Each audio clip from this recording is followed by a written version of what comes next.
Anne Bonny stood on the deck alone. The men who had sailed with her for months were below, drunk or hiding. When the privateer Jonathan Barnett's crew climbed aboard in October 1720, she and Mary Read were the only ones who fought. They fired into the hold, killing one of their own crewmates for his cowardice, and it made no difference.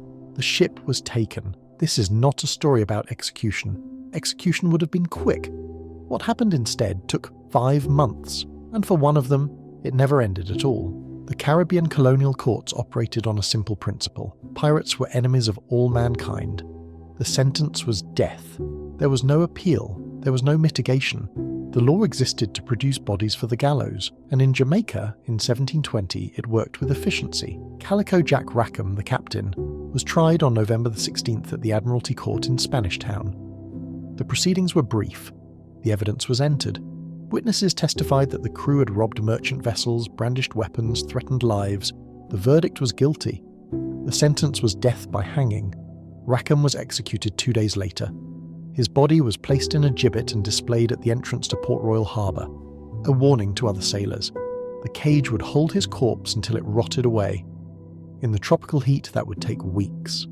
Seabirds would attend to the rest. This was expected. Anne Bonny was permitted to see him before he died. She told him that if he had fought like a man, he would not be about to die like a dog. Then it was her turn to stand before the court. The trial of Anne Bonny and Mary Read took place on November the 28th, 1720. Dorothy Thomas, a Jamaican woman who'd been robbed by the crew, testified that both women had been armed with machetes and pistols. She said they had cursed at the men and urged them to murder her on the spot. The verdict was guilty. The sentence was death, but then something happened that the court had not anticipated. Both women declared they were pregnant. Under English law, a woman could not be executed while carrying a child. The principle was not mercy. The principle was jurisdiction. The unborn child was innocent. The state had no authority to kill the innocent alongside the guilty. This legal concept was called pleading the belly. It had existed since the 14th century. A jury of matrons was assembled. In an 18th century courtroom, this meant a group of local women brought in to examine the prisoner's body to determine whether she was telling the truth. The examination took place behind a screen, or in a separate room. The women would press their hands against the prisoner's abdomen, looking for movement. Under the law, the pregnancy had to be quick, meaning the fetus had moved. If the matrons determined the woman was not quick with child, the execution would proceed. If they determined she was, everything changed. Anne Bonny and Mary Read were both found to be pregnant. This did not mean freedom. This meant waiting. A cell in the Jamaica colonial jail was not a room. It was a box of stone in the Caribbean heat, built to hold enslaved people, debtors, criminals, until they could be processed by the plantation economy or the courts. The ventilation was minimal. The sanitation was worse.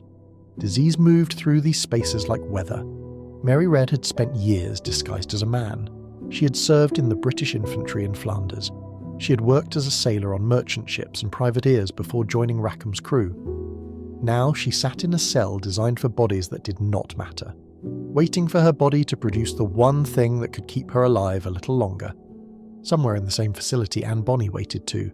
There were no midwives assigned to the jail. There were no provisions for pregnant prisoners beyond the delay of their sentences. The colonial administration did not care about their health. It cared only about timing. The executions had been stayed, not cancelled.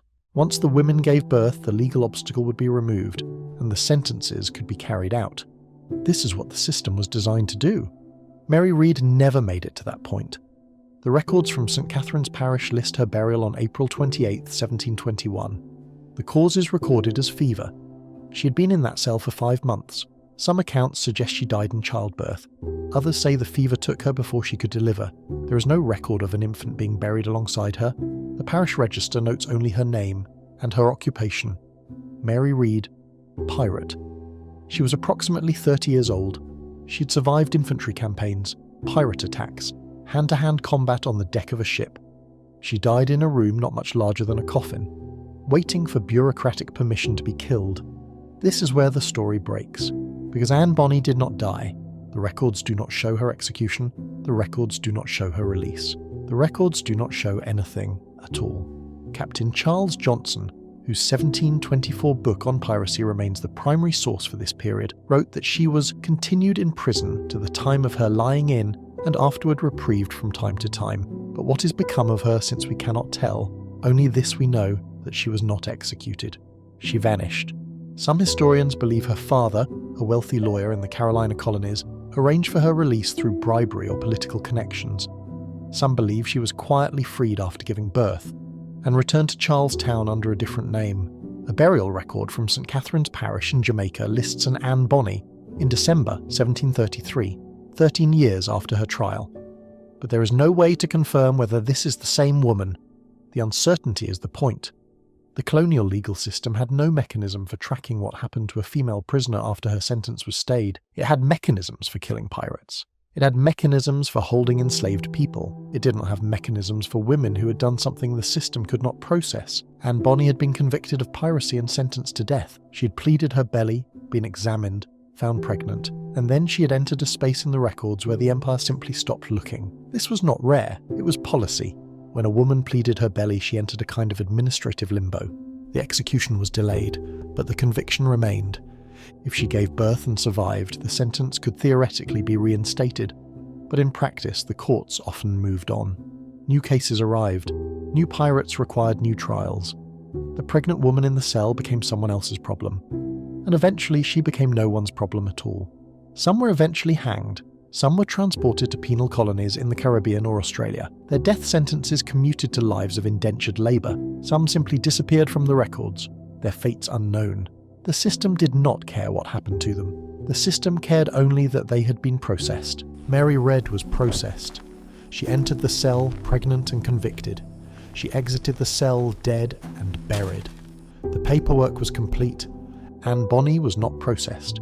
She entered the cell pregnant and convicted. She exited through some door that was never documented. The paperwork was never complete. Both outcomes were produced by the same machinery.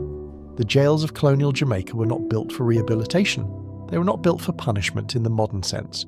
They were built as holding facilities for bodies that the plantation economy needed to manage.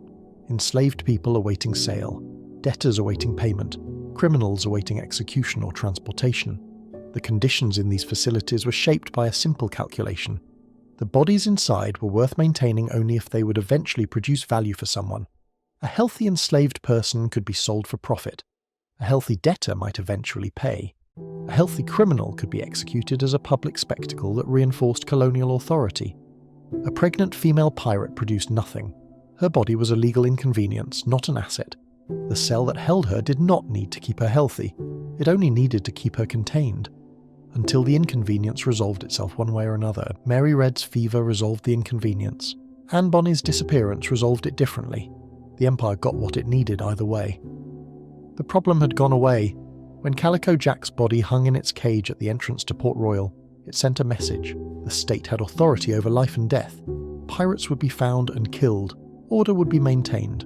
When Mary Red was buried in an unmarked plot in Spanish Town, no message was sent at all. She had died in custody.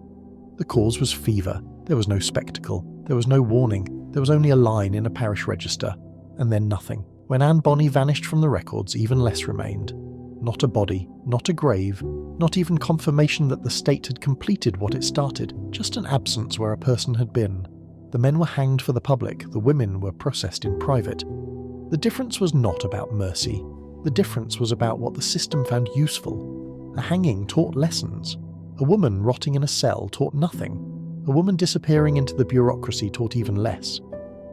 The courts of Jamaica convicted dozens of pirates in the years after Rackham's crew was captured. Most were men, most were hanged. The gibbets along the harbour filled with bodies, and then emptied as the bones fell away and were swept out to sea. Anne Bonny and Mary Read were the only women convicted of piracy in the English Caribbean during the entire Golden Age. They remain the only confirmed female pirates in the historical record of that era, not because no other women existed on those ships, but because no other women were caught and documented. The trial transcript survives, the verdict survives, the sentence survives. What happened next does not. Mary Red died in a cell in Jamaica after 5 months of waiting. The fever took her before the noose could. Her grave was unmarked. Her child, if it was ever born, was never recorded. Anne Bonny was convicted of piracy and sentenced to death.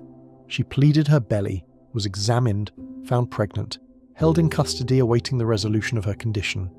And then she was gone. The Empire moved on. the harbour filled with new ships, the courts processed new cases, the gibbets accepted new bodies. The system continued to function. Indifferent to what it had failed to complete, no one came looking for her. No one ever did, hidden by time.